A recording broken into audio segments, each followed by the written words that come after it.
মা, কাঁদে না, কাঁদে না, না না না, এভাবে কাঁদে না, শরীর খারাপ করবে তো। পারুল একটু জল দে না রে। আমার অংশু আমাকে ছেড়ে চলে গেল, আলো ওই বুড়িটার কথা একবারও ভাবলো না। যথেষ্ট হয়েছে মা। দিন রাত আলো অংশুর নাম জপ করেই চলেছে। আধিক্যতা, যত আধিক্যতা। আমি বলে দিলাম সবাইকে, এ বাড়িতে আলো অংশুর নাম আর উচ্চারণ করা যাবে না, একদম যাবে না। চুপ করো মা, দেখতে পাচ্ছ মানুষটা কিরকম ভাবে ভেঙে পড়েছে, তারপরে তুমি আবার নতুন করে সব শুরু করেছো। যেটা এ বাড়িতে নিয়ম হতে চলেছে সেটা আমি জানিয়ে দিলাম। আলো অংশুর নাম এ বাড়িতে যেন কেউ আর উচ্চারণ না করে। আর যদি কেউ নাম নেয়, যদি কেউ নিয়মটা না মানে, তাহলে ঘাড় ধাক্কা দিয়ে তাকে বের করে দেব। সুরেখা,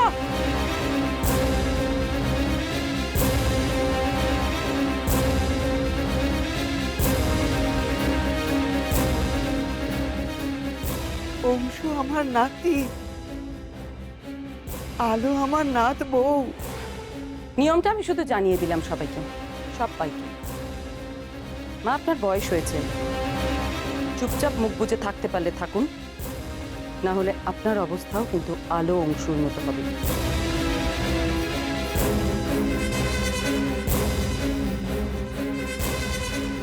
তুমি আমাকে এভাবে বলছো? আমাকে?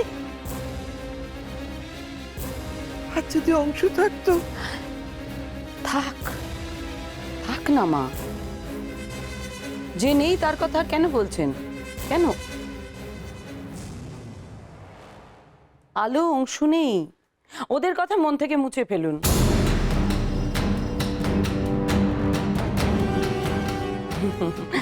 বললাম না মা, আপনার বয়স হয়েছে, ঠাকুরের নাম জপ করুন। আলো অংশুর নাম জপ করলে চলবে?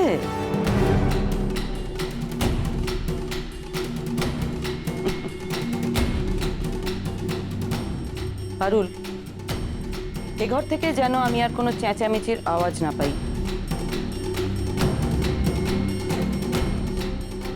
সবাইকে বলে গেলাম।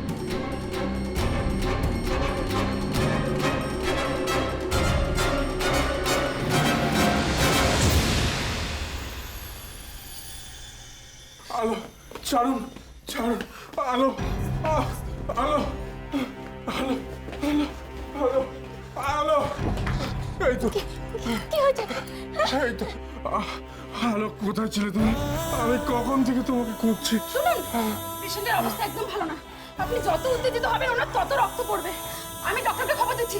ডক্টর, ডক্টর, ডক্টর, এত উত্তেজিত হয়ে বললেন কেন?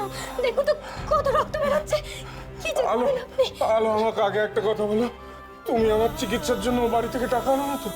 আনো না তো? আলো, আমি তো কোনো টাকা নিইনি, কোনো টাকা নিইনি আমি। আমার মাথায় হাত দিয়ে বলো, তুমিও বাড়ি থেকে কোনো টাকা চাইছো না? বলো। কি ছেলে মানুষই করছেন? আমি তো বলছি আপনার চিকিৎসার জন্য আমি একটা টাকাও নিইনি। তাহলে এত টাকা পাচ্ছ কোথা থেকে? আলো, এত বড় নার্সিং হোম, এত চিকিৎসা খরচ কোথা থেকে পাচ্ছ বলো?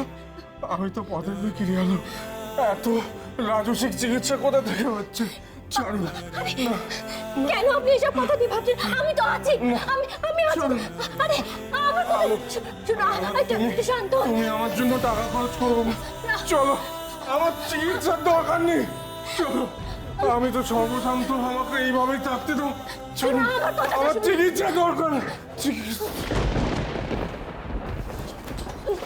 কি হয়েছে আপনার? কথা বলছেন না কেন? শুনুন, ডাক্তারবাবু, ডাক্তারবাবু, ডাক্তারবাবু। কি হয়েছে? প্লিজ আপনি বাড়ি যান, প্লিজ আপনি বাড়ি যান, আমাকে পেশেন্টকে দেখতে দিন। আসুন, আপনি বাড়ি যান। নার্স, আপনি বাড়ি ভাইয়া, একটু বলে দিন।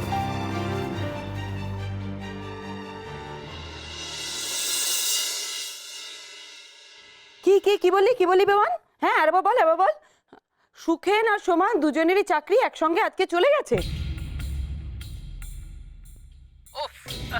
আজ কার মুখ দেখে উঠেছিলাম কে জানে। ও আমি বয়ানটা তৈরি করে ফেলেছি, বুঝলি? আর হ্যাঁ, দাদার সঙ্গে আলোচনা করেই করেছি। আর ওদের দুজনকে আজই আমি অফিস থেকে নোট করে দিচ্ছি। বাহ বাবা বাবা বাবা, খুব ভালো খবর। আসলে কি জানিস তো বিমান, পাপের শাস্তি তো পেতেই হবে, আজ না হোক কাল। একই দিনে সোমা সুখেনের চাকরি গেল, এর থেকে ভালো খবর আর কি হতে পারে? আসলে কি জানিস তো, যারাই আমাদের পথের কাঁটা হবে তাদের এভাবেই আমরা উপড়ে ফেলে দেব। অংশুমান লাহিড়ী দুজনকে চাকরি দিয়েছিল, সেই জন্য আলো অনেক কথা শুনিয়েছিল, অনেক বলেছিল এই চাকরি নাকি কোনোদিনও যাবে না। চাকরি কোনোদিনও যাবে না। এবার কি হলো? কি হলো?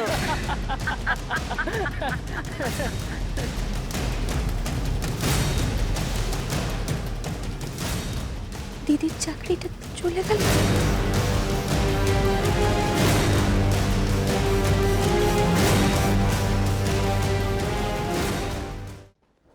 এক্সকিউজ মি, হ্যাঁ বলুন। অংশুমান বাবু মানে অংশুমান লাহিড়ীর কেবিন নাম্বার কত বলতে পারবেন?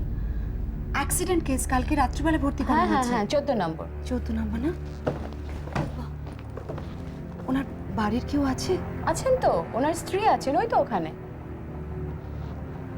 হ্যালো হ্যালো হ্যালো, অংশুমান বাবু কেমন আছেন? আমি আমি টাকা পয়সা নিয়ে এসেছি, কি ওষুধপত্র কিনতে হবে তুমি বলো, আমি এক্ষুনি নিয়ে আসছি।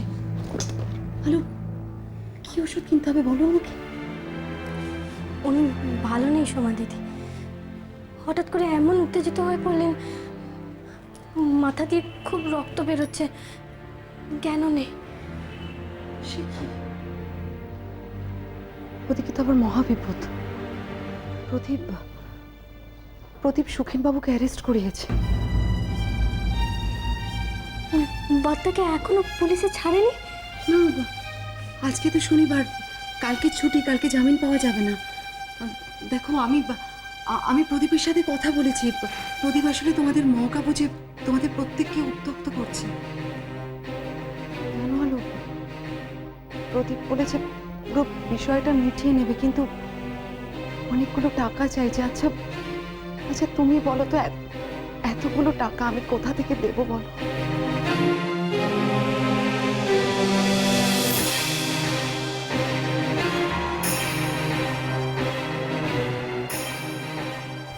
আর